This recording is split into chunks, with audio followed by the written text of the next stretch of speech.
Jimmy, seguimos conversando de esa generación de escritores y poetas en la posguerra. ¿Quiénes influenciaron esa generación? Porque fueron movidos por ideales. Sí, previamente había existido numerosos grupos literarios que habían estudiado los muchachos, los más avanzados. Quiero decir, la generación del 48, el postumismo y otros. Pero, ¿qué pasa? Que cuando cae el Trujillato, aparece un ambiente general en donde toda la juventud quiere cosas nuevas. Y es aquí que esos grupos surgen movidos sobre todo por no solo la literatura nacional, sino la internacional. En el caso nacional, quizás Pedro Mir fue uno de los primeros que al regresar el año 63 pudo tener influencia, pero Pablo Neruda, Nicolás Guillén, esos dos sobre todo, que eran el primero chileno, ganó un premio Nobel de Literatura, el segundo Guillén, eran poetas dedicados a temas sociales. Y los temas sociales eran lo que iban a predominar del 61 para acá. Entonces, el que le gustaba la literatura debía escribir poesía, no de romance y de cosas parecidas, sino una literatura que estuviera comprometida en la poesía con la parte social, con las causas del pueblo. Y el que escribía cuentos pensaba que ese cuento debía estar relacionado con lo mismo. Por eso, cuando la madre maestra convoca al primer coloquio de literatura, se ve que todos los invitados, la mayoría era la generación que salía. Y llegaron los muchachos y desde la tribuna tomaron posiciones y dominaron ese coloquio.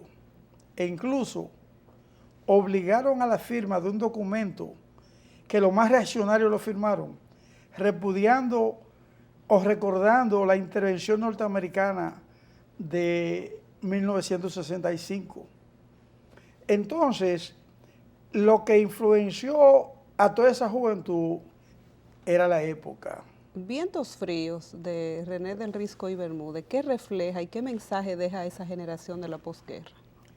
En realidad, se ha dicho que Vientos fríos es como una decepción sobre la guerra. Sobre la guerra, sí. Sí, pero hablar solamente de ese texto sería injusto, porque, por ejemplo, Pedro Caro tuvo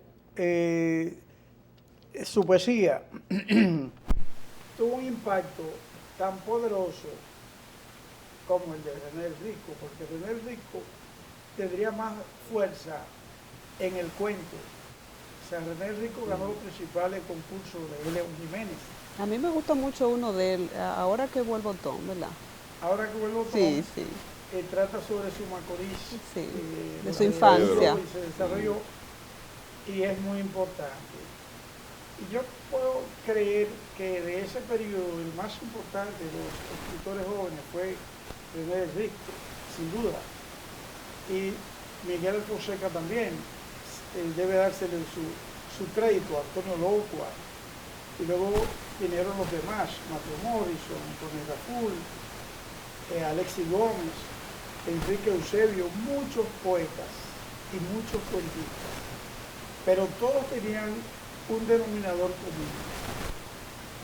Eran el reflejo del momento que se vivía y por eso estaban comprometidos con la causa de la población dominicana, con los trabajadores.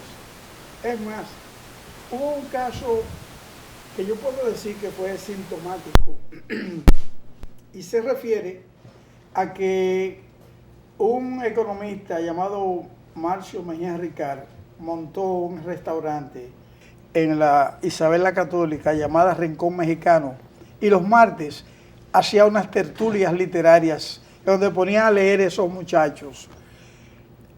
Cuando Fernando Sánchez Martínez me dijo eso, yo como secretario general de MCU, dije, no conviene que la juventud revolucionaria vaya a esa aristocracia a leerle poesía, sino a la fábrica. Y fui allá el martes siguiente y después que leyeron, dimos un discurso que al otro día Mario Emilio Pérez en el Listín Diario lo destacó y al día siguiente Rincón Mexicano cerró. No me digas. Jamás hubo tertulia. Mira, Jimmy, ¿cómo termina esa generación de posguerra, de intelectuales, de escritores, poetas, de artistas plásticos? ¿Cómo termina? Bueno, después del derrumbe ya de las ideologías y esta masificación, ¿verdad?, de una cultura que muchas veces está muy ajena al sentir de uno. Sí, Basilio Nova, el teatrista, ha acertado, yo creo, al decir que cuando hay una dictadura, un régimen muy autoritario, obliga a que la juventud se rebele, pero cuando las cosas son de tranquilidad y de paz, se baja la guardia. Entonces no hay un incentivo. Pero ¿qué pasó? Lo que destruyó todo ese movimiento, en realidad, para mí, fue cuando se derribó el muro de Berlín en 1989, que se liquidó el background emocional. A partir de ese momento ya nadie luchaba, digamos, por un futuro, una utopía. Había caído todo. Y entonces se imponía la globalización bajo el dominio de Estados Unidos. Es decir, ya nadie quería luchar por nadie, sino llegar a la etapa de hoy en donde la gente en la política está en un mercado persa, en donde todo se compra y todo se vende. Entonces estamos en la época del facilismo. Sin duda que sí. Bien, por ejemplo, tú como teatrista, como escritor, como intelectual, ¿tú crees que se lee hoy más que ayer? Por supuesto que de ninguna manera. Ok. No, jamás. Antes existía un deseo increíble por leerlo todo. Ok. Hoy es por no leer nada. ¿Ha sido casual eso? ¿Hay una política? ¿Por qué se da? Además de ese proceso, la irrupción de los mecanismos modernos. Por ejemplo, el libro impreso está amenazado duramente por el Internet. Ya los muchachos, los profesores lo han acostumbrado para sus trabajos. En lugar de mandarlo a una biblioteca, lo mandan a una computadora. Al Internet. Y los muchachos le dan un botón, le enseñan eso que ellos no han visto. El profesor no lo ve tampoco y le pone una nota. Entonces le es fácil, eso es el facilismo al que te refieres. Okay. Entonces eso atenta contra la lectura, atenta contra la cultura, atenta contra todo lo que significa el desarrollo humano. O sea, esa facilidad se debe entonces a que han desaparecido los suplementos culturales de nuestros diarios y nuestros medios escritos. La desaparición de los suplementos yo temo que sea por razones económicas. Porque has acertado para mí ahora en algo importante. Los suplementos literarios tenían una primacía en todo esto. Sí. Al existir el suplemento, pues uno se estimulaba a escribir para enviar su trabajo al suplemento. Yo mismo acabo de encontrar un cuento que hice cuando caí preso en la primera marcha del medio millón. Y en Vietnam, que era el recinto carcelero de la policía, estaba también Amin Abel, estaba Diomedes Mercedes, estaba el Chino Bujosa, había como 10 tipos importantes ahí. Sí. Y entonces yo hice un cuento sobre eso y lo acabo de encontrar. Y dije, déjame publicarlo ahora. Pero ¿dónde lo publico? Ningún periódico tiene un suplemento literario. Eso es lo que atenta básicamente contra la literatura. No solo eso. Resulta que no hay una crítica. No. Nadie critica nada. Nada. Usted publica lo que sea y nadie se critica. opina. Sí. Antes estábamos atentos. Es más, yo recuerdo en medicina que fui un día y estaba Otto Morales, el Moreno y Agustín Moisés Blanco. Y me hablan de un trabajo que yo acababa de publicar. Y eso me subió a las nubes, de que esos teóricos que yo admiraba, esos revolucionarios, habían leído mi cuento, que se llamaba El Gendarme ese. Nunca lo olvido cuál fue el cuento. Pero ahora, usted escribe algo y es indiferente. Creo Mira, que Jimmy, estamos muy mal o estamos muy bien, porque cuando la gente no critica nada. Jimmy, no hay una política cultural aquí en la República Dominicana. ¿Tú crees que el gobierno no tiene una política definida en cuanto a la cultura? Yo temo que no la tenga y durante mucho tiempo no la haya tenido. ¿Y a qué se debe? Porque la cultura también es una industria, genera mucho dinero. Así es, pero yo pienso que no hay, ningún partido tiene como un programa para eso, un programa cultural. Vamos a desarrollar A, B y C. Aquí en el país. Ajá, nombran una persona y ese tipo va ahí y comienza a administrar un elefante blanco.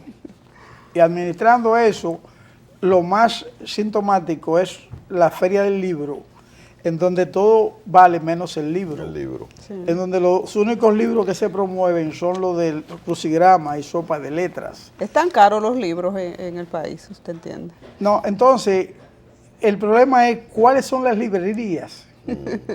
Hay una librería, La Cuesta, y una moribunda, La Trinitaria. Después no hay más librerías.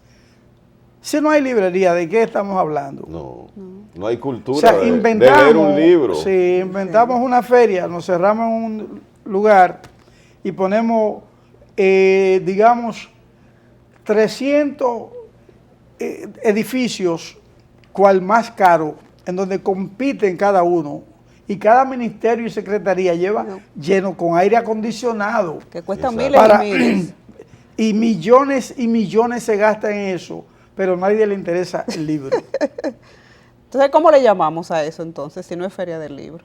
Bueno, habría que buscarle un nombre que esté relacionado con el dispendio, con el derroche y la chabacanería.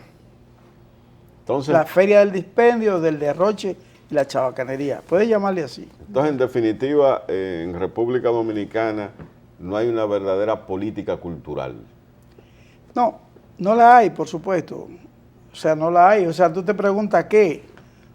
O sea, ¿qué exactamente qué? Sino actividades aisladas de parte de esos organismos.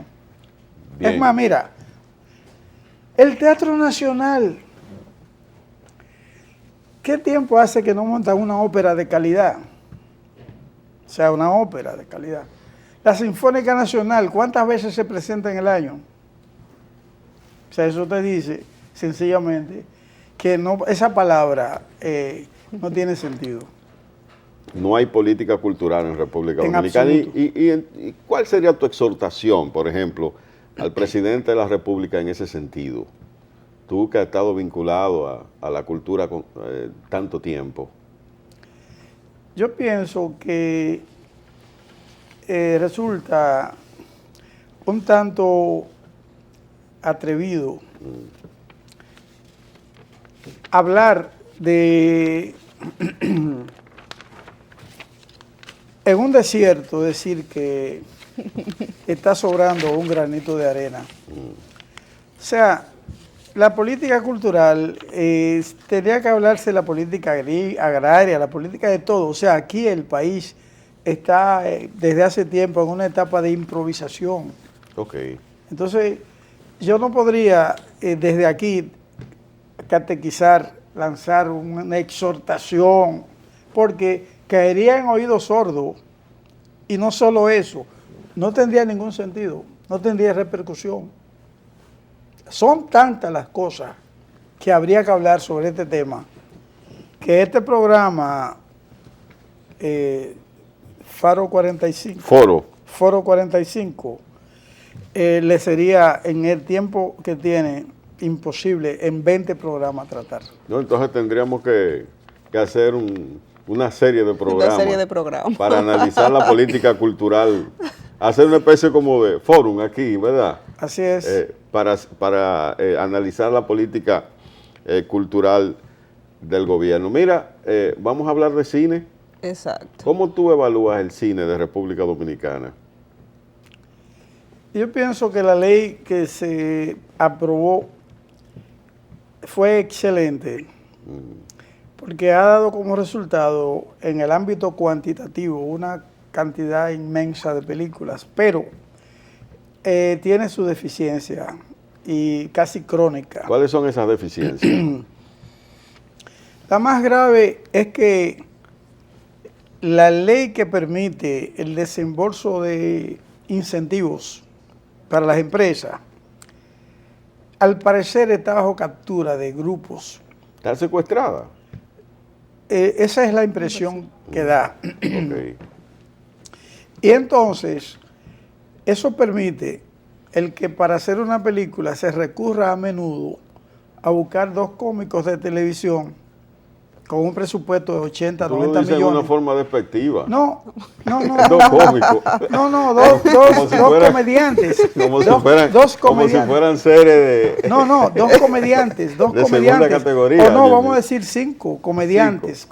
Sí. Y entonces una comedia como la que hacían el show Mediodía, una cosa de esa, sí, que duraba 3 minutos. La llevan a 1 hora y media. Hora. Mal contada. Exacto. Entonces eso permite que cada quien se gane un dinero, pero en absoluto le interesa el cine. Entonces lo doloroso es que a veces hay proyectos como el que trata de establecer Uchilora, por ejemplo, en donde para él poder hacer eso, hacer su proyecto, le resulta un camino de aquí a la eternidad. ¿Cuál es para ti la mejor película que se ha hecho? Aquí en República Dominicana, aquí. De manufactura local. Sí. Sería arriesgado decirlo porque hay muchas que yo no he visto. Porque en los últimos tiempos he estado en muchísimas cosas. O sea, no me creo en capacidad de hacer ese juicio. ¿Y el mejor guión de las que has visto? De las que he visto. Bueno, Dominicana. Yo recuerdo una que me impresionó el guión bastante, que se llama La cárcel de la Victoria. Esa película, la estructura entera, me resultó impresionante, excepto un detallito al final, insignificante, pero en sentido general me gustó mucho La cárcel de la Victoria. Es más, recientemente tuve que ver una de Tito, un amigo, que se llama La familia Reina, que no tiene nada que ver con política ni familia de políticos. Es una película de poco costo, excelente, en donde yo me quedé pasmado porque decía que actuaba Adalgisa Pantaleón y me decía, ¿y dónde está? Que no la veo. Y estaba buscándola todo el tiempo y la señora que estaba durante toda la película haciendo cosas era esa actriz formidable, Adalgisa Pantaleón. Yo creo que esa de Tito, La familia Reina, está entre las mejores del país. Entre tus creaciones no está la motivación de hacer una película aquí en República Dominicana. Aprovechar esa ley de cine con todas sus debilidades. Sí, estoy tratando de ver si resuelve el problema fundamental, que es la búsqueda de los recursos. De los recursos. Pero yo estoy por montar una serie de televisión. Tú sabes que yo hice Catalino el Lechoso y En la boca de los tiburones, que el primero se pasó 2 veces en 2 canales diferentes, simultáneamente, y también en Puerto Rico y en Boston, y En la boca de los tiburones se ha pasado 2 veces. Entonces me interesa la serie porque, no sé si hay tiempo para decirlo, sí. Pero la televisión como que tiene más facilidad para hacer cosas que el cine, por lo siguiente. La televisión hay que durar 24 horas transmitiendo y cada vez que pasa 1 hora ese material no se puede repetir. En el cine una película puede durar 10 años, la misma película, y la gente va así uno por otro, porque en la televisión ahora mismo, cuando se ve Foro 45, millones de gente lo están viendo. Entonces, si tú repites este programa, no vale, la televisión es actualidad. Actualidad. Entonces, como es así, la televisión está demandando todos los días material. Por eso es que los grandes canales HBO, Netflix, están haciendo ellos sus propias producciones y largas, y siempre serie. Exacto. Ahora mismo. Y la hacen en función de la demanda del público. Sí. Exacto. Ahora mismo, usted me estaba diciendo fuera de cámara que mucha gente está desesperada por llegar a tiempo a su casa para ver cierta telenovela que se está pasando. Sí. Porque esa es la característica. Entonces, ¿qué sucede? Que si usted hace una serie de calidad o una miniserie, la vende en 40, 50, 120, 200 países y le saca siempre la respuesta, los recursos. Bien, Foro 45, información para el cambio. Vamos a una pausa comercial.